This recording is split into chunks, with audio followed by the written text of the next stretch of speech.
20장 말씀입니다. 1절에서 13절까지 말씀을 저랑 여러분이 함께 교독을 하시겠습니다. 첫째 달에 이스라엘 자손 곧 온 회중이 신광야에 이르러 백성이 가데스에 이르더니 미리암이 거기서 죽음에 거기에 장사되니라. 회중이 물이 없으므로 모세와 아론에게로 모여드니라. 백성이 모세와 다투어 말하여 이르되 우리 형제들이 여호와 앞에서 죽을 때에 우리도 죽었더라면 좋을 뻔하였도다. 너희가 어찌하여 여호와의 회중을 이 광야로 인도하여 우리와 우리 짐승이 다 여기서 죽게 하느냐? 너희가 어찌하여 우리를 애굽에서 나오게 하여 이 나쁜 곳으로 인도하였느냐? 이곳에는 파종할 곳이 없고 무화과도 없고 포도도 없고 석류도 없고 마실 물도 없도다. 모세와 아론이 회중 앞을 떠나 회막문에 이르러 엎드림에 여호와의 영광이 그들에게 나타나며 여호와께서 모세에게 말씀하여 이르시되 지팡이를 가지고 내 형 아론과 함께 회중을 모으고 그들의 목전에서 너희는 반석에게 명령하여 물을 내라 하라. 내가 그 반석이 물을 내게 하여 회중과 그들의 짐승에게 마시게 할지니라. 모세가 그 명령대로 여호와 앞에서 지팡이를 잡으니라. 모세와 아론이 회중을 그 반석 앞에 모으고 모세가 그들에게 이르되 반역한 너희여 들으라. 우리가 너희를 위하여 이 반석에서 물을 내랴 하고 모세가 그의 손을 들어 그의 지팡이로 반석을 2번 치니 물이 많이 솟아나므로 회중과 그들의 짐승이 마시니라. 여호와께서 모세와 아론에게 이르시되 너희가 나를 믿지 아니하고 이스라엘 자손의 목전에서 내 거룩함을 나타내지 아니한고로 너희는 이 회중을 내가 그들에게 준 땅으로 인도하여 드리지 못하리라 하시니라. 같이 읽습니다. 이스라엘 자손이 여호와와 다투었으므로 이를 무리라 하니라. 여호와께서 그들 중에서 그 거룩함을 나타내셨더라. 아멘. 네, 오늘 민수기 20장 본문 가지고 함께 나눌 제목을 잿빛 인생은 실패인가, 이러한 제목을 함께 나누기 원합니다. 여러분, 우리는 저마다 내 인생의 그 마지막이 멋지게 끝날 것을 기대합니다. 그거에 대한 어떤 꿈이 있어요. 끝까지 달려서 마침내 내가 내 인생을 통해서 이룰 어떤 목표를 달성하는 것에 대한 어떤 그러한 모습을 꿈꾸고 있습니다. 그리고 이스라엘 백성으로 치자면은 이들이 그토록 바라던 약속의 땅에 들어가는 거예요. 그런데 여러분, 현실의 삶은 우리의 바람과는 다르게 그리 멋진 마지막이 아닌 경우를 많이 보게 됩니다. 그럼 오늘 본문에도 그런 사람이 나오는데 바로 그게 모세예요. 그는 40년 동안이나 자신의 삶을 희생했습니다. 그래서 백성들의 운명, 이 이스라엘 백성의 운명이라는 것을 지 어깨에 짊어지고 그들을 인도한, 마치 리더로서 그들의 어깨에 짊어지고 살았던 그런 사람이에요. 그렇게 자신의 인생을 다 바쳤던 모세의 마지막은 우리가 예상하는 것과는 다르게 너무나 다르게 전개가 되는 것을 보게 됩니다. 그의 마지막 해, 이상하리만큼 죽음에 둘러싸여 있습니다. 이 마지막 해가 시작되는 그 날에 바로 누나 미리암이 죽는 것을 보게 됩니다. 여러분, 미리암이 누구입니까?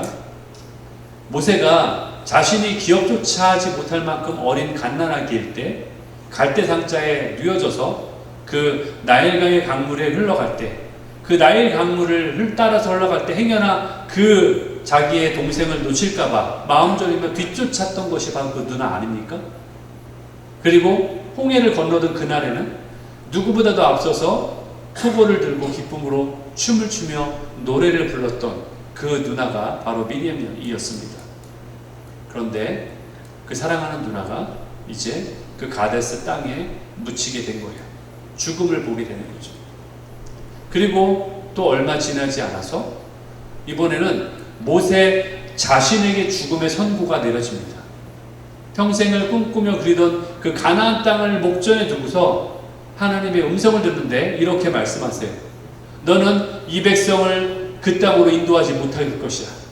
너는 이 광야에서 죽음을 맞이하게 될 거야. 여러분, 얼마나 청천벽력 같은 그러한 선고입니까? 그리고 다시 얼마 지나지 않아 자신의 형 아론마저도 세상을 떠나게 됩니다. 이 40년의 세월을 늘 함께 해왔던 그러한 형이지 않습니까? 말이 어눌했던 자신을 위해서 입이 되어주던 그 형제입니다. 하나님은 호르산 그 위에서 아론의 제사장을 벗겨서 그의 아들인 엘르아살에게 그것을 입히십니다. 그리고 아론은 그 산에서 숨을 거두게 됩니다. 여러분, 누나의 미리암인 누나의 죽음으로 시작했던 그 해가 이제 형의 죽음으로 그 해가 마무리가 되는 것을 우리가 보게 됩니다. 그리고 그 사이에 모세는 자신의 죽음마저도 미리 듣게 되는 거죠. 한 사람이 감당하기에는 너무나 슬프고 너무나 무거운 일들이 그 한 해 사이에 다 잇따라서 몰아치고 있는 것을 보게 됩니다. 그렇게 모세의 마지막 일생은 온통 잿빛으로 물들어진 것처럼 보입니다. 만약에 여러분의 인생도 이처럼 마지막이 이와 같이 잿빛이라면 여러분은 그러한 인생을 뭐라고 부르시겠습니까? 이 잿빛 인생은 과연 실패한 인생일까요? 여러분의 삶을 보면 삶이 참 길지 않습니까? 짧다면 짧지만 우리의 지나온 삶을 생각하면 굉장히 짧게 느껴지지만 그러나 또 인생은 깁니다. 그런데 젊었을 때는 승승장구하고 뭔가 될 것 같고 뭔가 잘 나갔는데 점점 나이가 먹으면서 힘이 없어지면서 오히려 인생이 잿빛으로 변하는 모습들을 보면서 우리는 과연 이러한 인생이 실패한 인생일까? 라고 스스로가 자문해 볼 수 있다는 거죠. 오늘 우리는 이 잿빛의 삶 속으로 함께 들어가 보려고 합니다. 사실 이러한 삶의 모습은 모세만의 이야기가 아니라고 저는 생각해요. 너무나 많은 자들이 성공보다는 오히려 실패처럼 보이는 잿빛의 삶 속으로 우리의 인생의 마무리가 되어지는 것을 보게 돼요.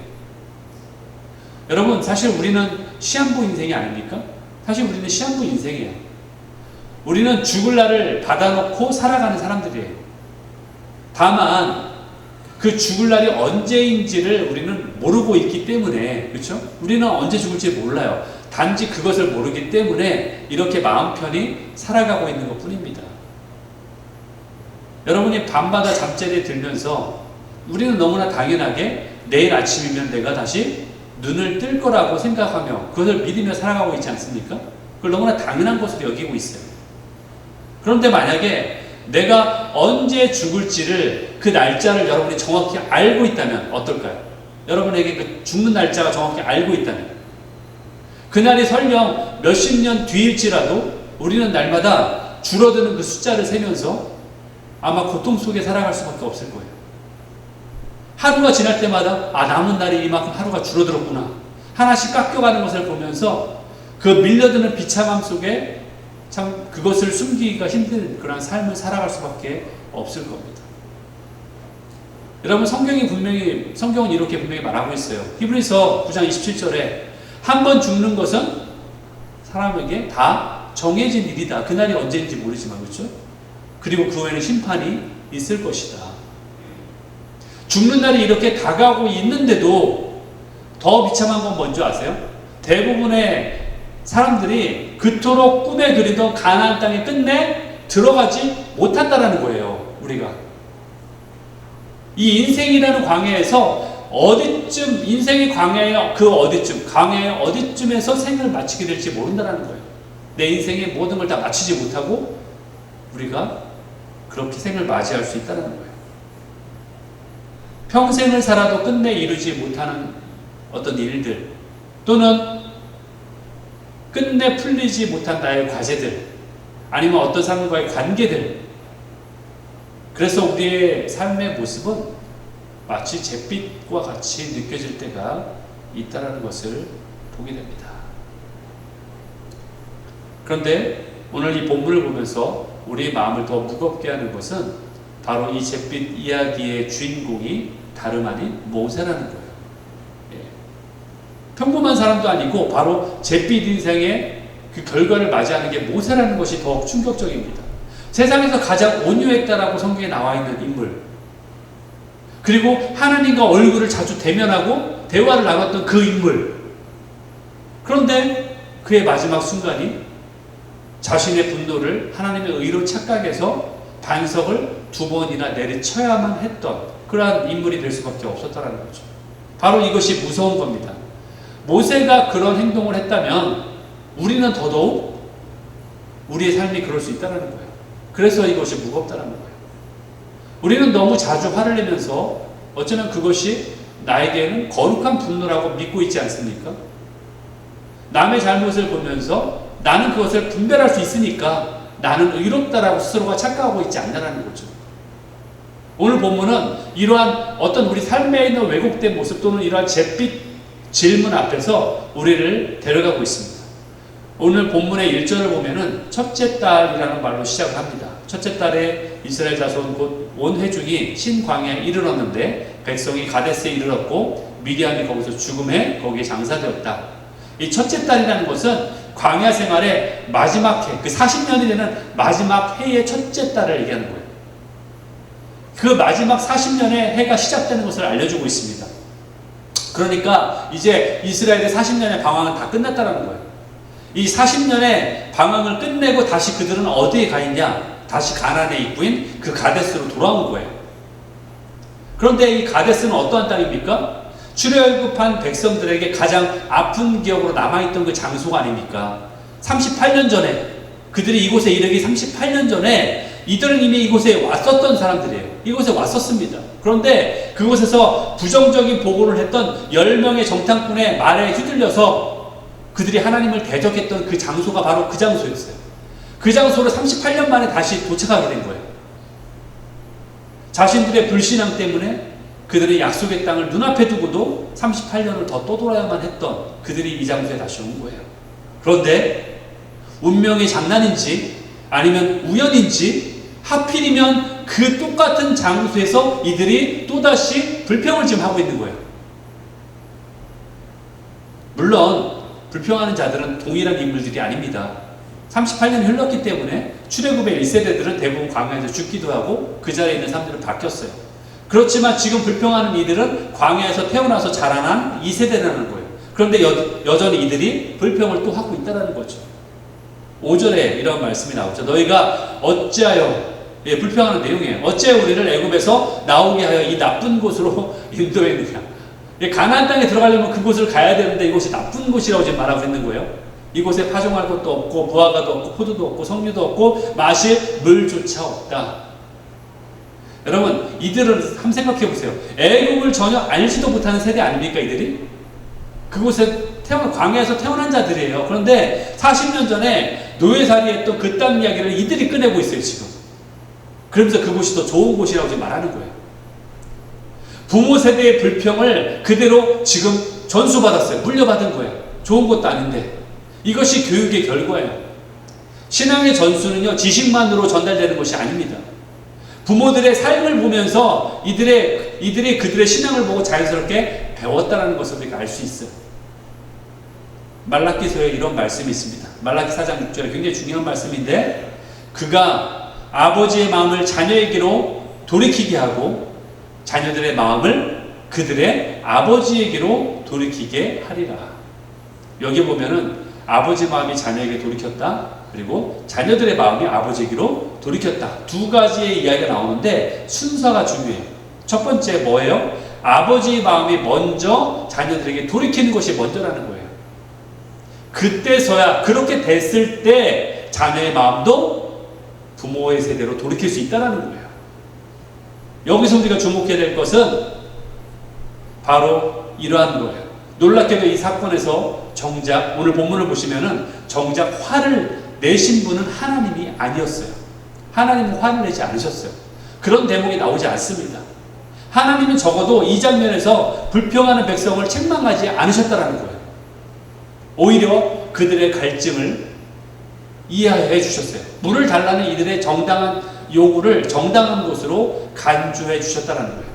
그리고 모세에게 이렇게 명령하십니다. 8절에 모세한테 지팡이를 가지고 너의 형 아론과 함께 회중을 모아라. 그리고 그들의 목전에서 반석에게 명령을 하여서 물을 내라. 반석에게 명령하여 물을 내라고 했어요. 반석에게 명령을 하라고 했지 반석을 치라고 하지 않았어요. 그저 단순히 말하라고 했습니다. 그런데 화가 난 사람은 따로 있었죠. 하나님은 이렇게 화를 내지 않으셨는데 하나님이 아니라 모세하고 아론이 화를 냈습니다. 10절에 모세와 아론이 회중을 반석에 모으고서 화내면서 뭐라고 얘기하느냐, 반역한 너희들아. 반역한 너희들아. 여기 반역한 너희들. 여러분, 반역한 너희라는 표현은요, 하나님이 이렇게 얘기한 적이 없습니다. 그대로 전해라라고 하신 적이 없어요. 이거는 그냥 첨가한 거예요. 그냥 모세의 그냥 감정의 상태를 지금 말하는 거예요. 반역한 너희들아, 들으라. 우리가 너희를 위해서 이 반석에서 물을 내냐. 그러면서 자신의 분노에 휩쓸려서 반석을 2번 그냥 내리쳐버립니다. 11절에 나오죠. 모세가 그의 지팡이로 반석을 2번 치니. 물론 결과는 똑같아요. 물이 나왔어요. 명령해도 물이 나왔을 테지만 반석을 쳤는데도 역시 물은 나왔습니다. 그래서 백성들의 갈증이 해소가 되었어요. 그러나 모세는요, 이 일 때문에 가나안에 들어가지 못하게 됩니다. 이 일 때문에. 그 이유를 하나님이 이렇게 말씀하세요. 12절에 너희가 나를 믿지 않았다. 너희가 이스라엘 자손 목전에서 내 거룩함을 나타내지 않았다는 거예요. 그러므로 너희는 그 땅에 들어가지 못할 것이다. 여기서 믿지 않았다는 말은요, 히브리어로 아만이라는 단어인데 이것은 자신의 몸무게를, 자신의 모든 몸무게를 온전히 실어서 그분께 내어 맡긴다는 뜻이에요. 그 뜻이에요. 그러니까 믿음이라는 것이 그분께 내 무게를 온전히 다 실어서 기댄다라는 것을 말하는 거예요. 모세는 그 순간에 하나님께 온전히 기대지 않았다는 거예요. 자기의 분노에 기댔다는 거예요. 그래서 내 거룩함을 나타내지 않은 이유로 네가 들어갈 수 없다는 거예요. 여기서 거룩함을 나타내지 않았다는데 거룩은 카다슈라는 말로 구별하여 드린다는 뜻이에요. 그러니까 모세는 그 자리에서 하나님의 성품을 구별하여 나타내지 못했다는 거예요. 여기서 모세는 3가지를 착각했습니다. 첫 번째, 모세는 자신의 의를 하나님의 의라고 착각했어요. 하나님은 당연히 이렇게 생각할 거라고 착각했어요. 반역한 너희들아. 하나님은 절대 이 말을, 이 표현을 사용하지 않았어요. 그런데 모세가 그걸 첨가해서 자기가 그냥 첨가해서 사용한 거예요. 그러면서 이것을 해석한 거죠. 즉 우리는 다른 사람의 불의를 보면서 그것을 분별하는 나는 늘 옳다라고 착각하기 쉽다라는 거죠. 여러분, 한 가지 예를 제가 여러분께 나누기를 합니다. 유명한 예인데 여러분 아실 거예요. 링컨이 했던 말 중에 그 남북전쟁 당시에 있었던 사건이에요. 이야기예요. 남북전쟁 당시에 중요한 어떤 전쟁을 앞두고서 링컨의 한 참모가 이렇게 이야기합니다. 다 모인 자리에서 하나님이 우리 편이 되어주셔서, 하나님이 우리 편이 되어주셔서 우리가 이길 수 있도록 우리가 함께 기도합시다. 기도 모임이죠. 이 말이 별로 잘못된 것처럼 보이지 않지 않습니까? 기도하자는 내용이고, 너무나 좋은 의견이지 않습니까? 그런데 링컨은 여기에 이렇게 이야기합니다. 내가 염려하는 것은 하나님이 내 편인가 하는 것이 아닙니다. 중요한 것은 나의 염려는요, 과연 우리가 하나님 편에 있는가라는 것입니다. 이것이 더 중요하다는 거예요. 여러분, 내가 믿고 있는 나의 의가 과연 하나님의 의라고 착각하지 말라는 거예요. 그렇기 때문에 하나님 마음이 어디에 있는지를 우리는 계속해서 물어야 된다는 거예요. 그것이 첫 번째, 내 의가 하나님의 당연한 의라고 착각했던 모세의 착각이었어요. 두 번째는, 모세는 하나님의 능력을 자신의 능력이라고 착각했어요. 그래서 그들에게 뭐라고 했습니까? 백성들 앞에 놓고서 우리가 너희를 위해 물을 내어주랴, 이렇게 생색을 낸 거예요. 마치 본인이 물을 주는 자인 것처럼, 그 근원이 자신인 것처럼 그렇게 화를 내면서 자신을 드러냈던 것입니다. 이것이 바로 두 번째 모세의 착각이에요. 하나님의 능력이었지 이것은 자신의 능력이 아닌 것을 착각하고 있는 거예요. 세 번째 착각은, 모세는 하나님의 마음을, 아버지의 마음을 오해했습니다. 모세는 하나님이 이 상황에서 분명히 분노하셔야 된다고 생각한 거예요. 자신이 분노하는 것처럼 하나님도 당연히 이들에게 분노해야 된다고 생각한 거예요. 분명히 아까도 말씀드린 것처럼 성경을 통해 우리가 확인할 수 있는 것은 분노한 것은 하나님이 아니었다라는 거예요. 여러분, 이것은요 탕자의 비유를 통해서도 우리가 알 수 있습니다. 탕자의 비유에 나오는 큰아들의 모습하고도 똑같아요. 누가복음 15장 28절에 보니까 그가, 여기 형이에요, 그가 분노하여 나는 안 들어갑니다. 저 아들이 있는 집으로 안 들어갈 거예요. 이렇게 반항하는 거예요. 아버지한테 이렇게 말하는 거예요. 아버지가 권하는데도 나는 저 아들 보기 싫으니까 들어가지 않을 겁니다. 이렇게 반항하고 있습니다. 이게 무슨 얘기냐면은 돌아온 동생을 위해서 잔치를 열고 있는 아버지가 이해가 되지 않는 거예요. 왜 아버지는 분노하지 않지? 당연히 저 잘못한 아들에게 분노해야 되는데 왜 저 아들을 저렇게 분노하지 않지? 나는 분노가 있는데 아버지는 왜 그런 거지? 저 동생은 벌을 받아 마땅한데 왜 저 아들에게 벌을 주지 않고 오히려 잔치를 베풀고 저렇게 하고 있지? 그러니까 아버지가 자신하고 동일한 마음을 품고 있지 않은 것에 대해서 도저히 이해할 수 없었기 때문에 거기에 더 화가 난 거예요. 오히려 그는 자신의 그 분노 때문에 아버지의 마음이 어떤 것인지 알고 싶지도 않은 거예요. 아버지가 무슨 마음을 품고 있는지조차도 알고 싶지조차도 않은 거예요. 이것이 바로 모세의 세 번째 착각이었어요. 여러분, 이 가데스 사건은요 출애굽 초반에 르비딤 사건과도 너무나 닮아 있습니다. 출애굽기 17장 6절에 보면은 내가 호렙산에 있는 그 반석이 거기서 내 앞에 서리니 너는 그 반석을 치라. 여기서는 치라고 명령하셔요. 그곳에서 물이 나오리니 백성이 마실 것이다. 여러분, 그때 당시에도 광야길이 막 시작되던 때였습니다. 그때도 물이 없었어요. 그리고 백성이 다투었고 반석에서 물이 났습니다. 그리고 40년이 흐른 지금 시점, 광야를 처음 시작했던 그 르비딤 사건에서도 물을 주셨던 그 40년이 지난 지금의 시점에서도 역시 똑같이 물이 없었고 백성들이 다투었고 그리고 또다시 반석에서 물이 나온 사건이에요. 그런데 하나님은 이 두 곳의 이름을 똑같이 부르게 하셨어요. 무리바, 다툼이란 얘기예요. 다툼이란 얘기. 사람들끼리 다퉜고 또 여호와로 다퉜다라는 거예요. 이것이 말하는 것이 무엇입니까? 광야의 길은 처음에도 다툼이 있었고 마지막에도 다툼으로 끝났다는 거예요. 이것을 통해 보는 것은 우리의 연약함이죠. 인간들의 연약함이에요. 처음에도 연약했지만 성숙해지길 바랐는데 여전히 연약한 모습을 끝까지 보였다는 거죠. 그리고 출발선도 무리바였고 결승선도 역시 무리바였다는 거예요. 40년의 세월이 지났지만 사람들은 여전히 처음부터 끝까지 하나님과 다투는 자리에 있었다는 거예요. 그런데 놀라운 것은 그 다툼의 자리에서 매번마다 물이 터져 나왔다는 거예요. 여러분, 이 장소의 이름에서도 알 수 있듯이 다툼이라는 흔적이 남아 있습니다. 무리바라는 장소 이름을 볼 때마다 이스라엘 백성이 뭐라고 생각했을까요?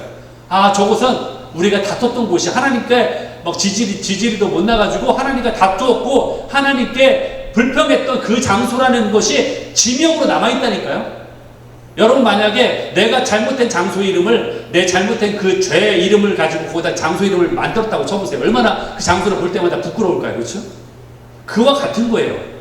그런데 그곳에 다툼이라는 흔적이 남아있는 장소에서 매번 물이 나왔다는 거예요. 그 얘기는 뭐예요? 늘 하나님의 은혜가 우리에게 임했다. 우리는 그걸 받을 만한 그러한 조건을 가진 자가 아닌데, 늘 다투던 자들인데, 늘 찌질한 자들이었는데, 그럴 때마다 하나님이 은혜로 물로 채워주셨다는 거예요. 그것을 우리에게 알려주신다는 거죠. 이 물이 무엇을 말할까요? 신약에 보면은 이 물에 대해서, 이 반석에 대해서 이렇게 말하고 있습니다. 사도 바울은 고린도전서 10장 4절에서 다 같은 신령한 음료를 마셨으니 이는 그들을 따르는 신령한 반석으로부터 너희가 마신 거다. 그게 뭐다? 그 반석은 예수 그리스도다. 바울은 광야의 여정 동안에 매번 백성들에게 물을 내었던 그 반석이 다름 아닌 예수 그리스도라고 우리에게 알려주고 있습니다. 우리가 다투던 그 무리바마다 그 자리를 받아주고 물을 내신 분이 바로 예수 그리스도이시라는 거예요. 그렇기 때문에 르비딤과 이 가데스의 이야기는 먼 옛날의 그 구약의 이야기만이 아니라 복음의 내용인 거예요.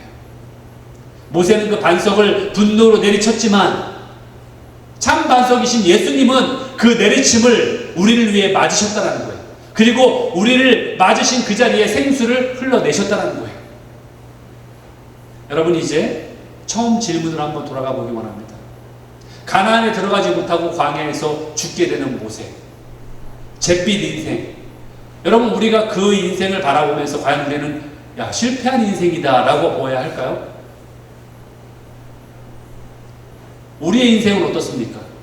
우리의 여러분의 마지막의 인생들이 잿빛, 과연 무지갯빛으로만 빛납니까? 아니면 잿빛의 모습을 보이고 있습니까? 여러분, 중요한 것은요, 우리가 붙들어야 할 분명한 사실은 이 세상이, 우리가 땅을 디디고 사는 이 세상이 전부가 아니라는 거예요. 이 땅이 전부가 아니라는 거예요. 여러분, 한번 생각해 보세요. 가나안에 들어간 자들 생각해 보세요. 가나안에 들어간 자들은 그 후에 죽지 않고 영원히 살았습니까? 아니에요. 그들도 그곳에서 고통을 겪었고요. 그들도 죽임을 당하게 됩니다. 결국에는 죽게 돼요. 여러분, 우리 삶의 연수는 오직 하나님의 주권에 달려 있습니다. 짧게 살았다고 실패가 아니고, 아니면 길게 살았다고 성공이 아닙니다. 13절을 보십시오. 민수기 20장 13절. 이스라엘 자손이 여호와 다투었으므로 무리바라 할 것이다. 여호와께서 그들 중에서 거룩함을 나타내셨다. 무리바는 다툼의 자리입니다. 잿빛과 같은 다툼의 자리를 성경은 뭐라고 해석합니까? 여호와께서 그들 중에 거룩함을 나타내셨다고 분명히 말하고 있지 않습니까? 거룩함을 나타내셨다. 이것이 본문이 말하는 핵심이에요. 잿빛은 실패가 아닙니다. 잿빛이라는 죽음 없이는 부활이 나올 수 없는 것입니다. 십자가에서 그분과 온전히 우리가 죽지 않으면 부활할 수 없는 거예요. 오직 죽은 자만이 부활할 수 있는 것입니다. 그러므로 잿빛은 끝이 아니라 부활의 첫 시작인 거예요. 무리바 위에서 거룩이 나올 수 있는 거예요. 무리바 위니까 그 거룩이 더 뛰어날 수밖에 없는 것입니다. 오늘 이 자리에 자신의 인생이 온통 잿빛으로만 보이는 분이 계십니까? 내 인생이 이제 막바지를 향해 달려가는데 내 인생이 잿빛처럼 보인다라고 생각하시는 분이 계십니까? 아니면 내가 끝내 가보지 못한 가나안 때문에 혹시 힘들어하시는 분이 계십니까? 내 인생을 통해서 이루지 못한 그 꿈 때문에 여러분 혹시 힘들어하시는 분이 계십니까? 아니면은 내가 분명히 옳다고 주장하기 때문에 다른 누군가를 향해서 내가 계속해서 반성을 내리치려는 분이 계십니까?